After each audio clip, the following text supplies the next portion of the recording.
Bueno, muy buenos días alumnos, ¿cómo están? Sabemos que es temprano, pero ustedes ya tienen toda la comodidad en su casa, así que eso también les va a permitir acceder a las clases de una manera mucho más cómoda. Bueno, vamos a continuar con la clase de aparato circulatorio. En esta oportunidad, lo que nos va a tocar desarrollar está todo referido a los vasos sanguíneos, a los vasos de conducción y de retorno, que habíamos visto en la clase pasada y que habíamos identificado aquellas arterias y venas que salían desde el corazón a todos los aparatos y sistemas. Hoy concretamente nos vamos a detener en su estructura, en su función, en sus diferencias, ¿sí? Así que bueno, los invito a que estén atentos, pueden sacar apuntes, tomen nota, y vamos a arrancar con dos conceptos que me parece muy importantes cuando hablamos de cualquier vaso sanguíneo. Ustedes saben que los vasos responden al paso de la sangre, ¿sí? Esa sangre, siempre repito yo, que pasa con un volumen determinado y con una presión determinada, ¿sí? Presión que nosotros podemos medir en el caso de las arterias en milímetros de mercurio, y también las venas llevan una presión inferior de sangre, pero también a través de sus vasos circula sangre con volumen y presión. Hay muchos factores que van a alterar el flujo sanguíneo a través de un vaso. Yo les nombro estos dos que son los más comunes, pero si ustedes avanzan en la literatura van a ver que está la viscosidad, la fricción, etcétera, un montón de medios físicos que hace que cómo se conduce el vaso. Y los de vasos podemos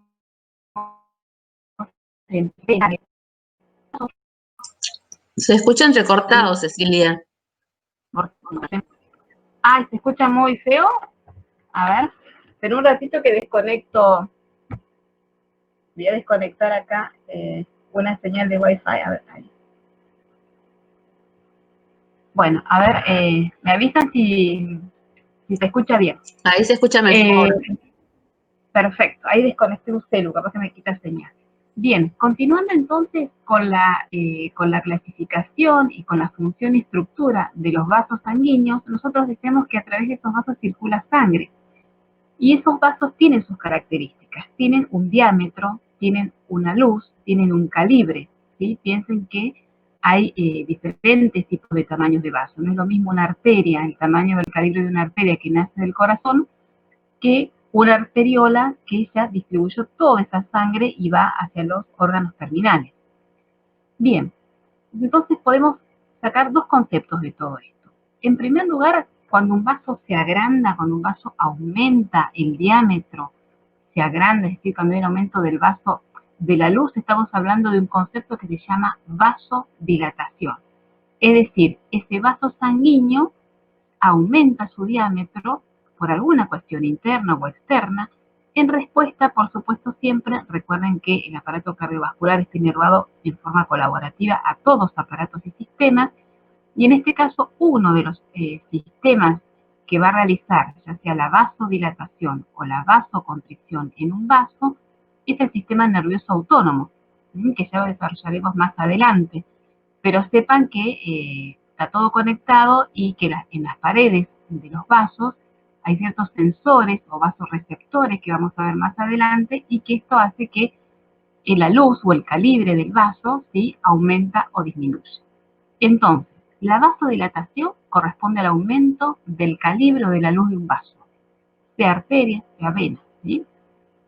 La vasoconstricción es todo lo contrario, es la contracción de esa luz del vaso sanguíneo, que ofrece, por supuesto, con un calibre más chico, va a ofrecer mayor resistencia al paso de la sangre. Entonces estamos hablando ya de que cuando hay una vasoconstricción, hablamos de una resistencia vascular al paso de la sangre. ¿Por qué es importante estos dos conceptos? Porque ustedes como enfermeros en algún momento van a administrar algún fármaco, y cuando lean, si leen bien las indicaciones o consultan, van a ver que algunos efectos son vasodilatación del vaso o vasoconstricción del vaso. Entonces, sepan que tiene que ver con el aumento o la contracción de la luz del vaso sanguíneo.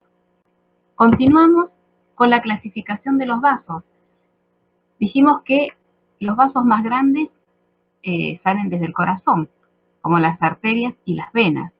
Pero no queda así, tiene que recorrer todo el organismo, por lo tanto, este tronco se va a diseminar, se va a ramificar, y a medida que se aleja del corazón, disminuye su calibre y también las funciones. Entonces tenemos clasificación, arterias, ya vayan pensando cuáles eran las arterias más importantes, las principales que nacen en el corazón. Las venas, los capilares. Una arteria, cuando disminuye su calibre, arteriola. Una vena, cuando disminuye su calibre, vénula, es decir, cuando se va haciendo más chiquita por el mismo recorrido.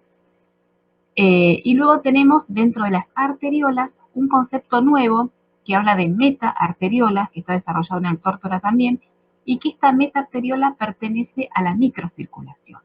Es decir, esta red de metaarteriolas, que es una red de vasos sanguíneos, va a unir las arteriolas con las vénulas.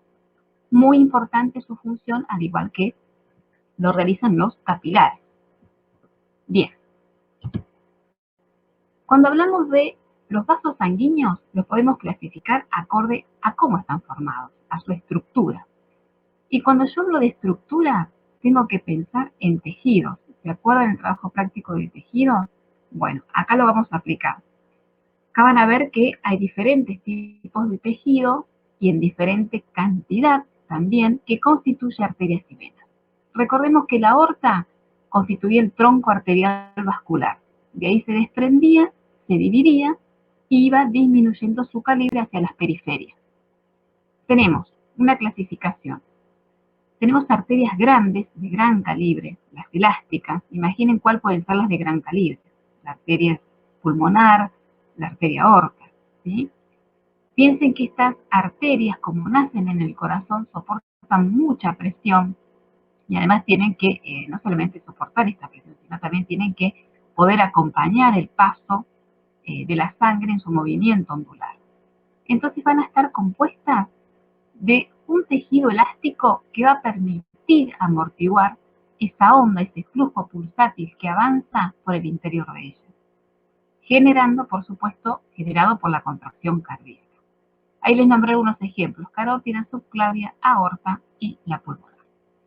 Otras arterias de mediano calibre son arterias musculares, también se llaman así, porque está compuesta por un tejido muscular liso que está inervado al sistema nervioso autónomo, tiene una inervación vegetativa y es la que detecta y es la que realiza la causa y efecto de el flujo distal y la presión arterial.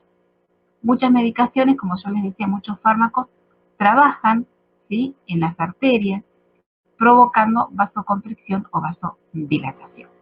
Justamente ¿por qué? Porque tienen estos sensores en sus paredes, que después lo vamos a ver más adelante, eso no se preocupen, pero les quiero adelantar. No vean los vasos como un tubo que circula sangre nada más, véanlo que también es un efector de respuestas.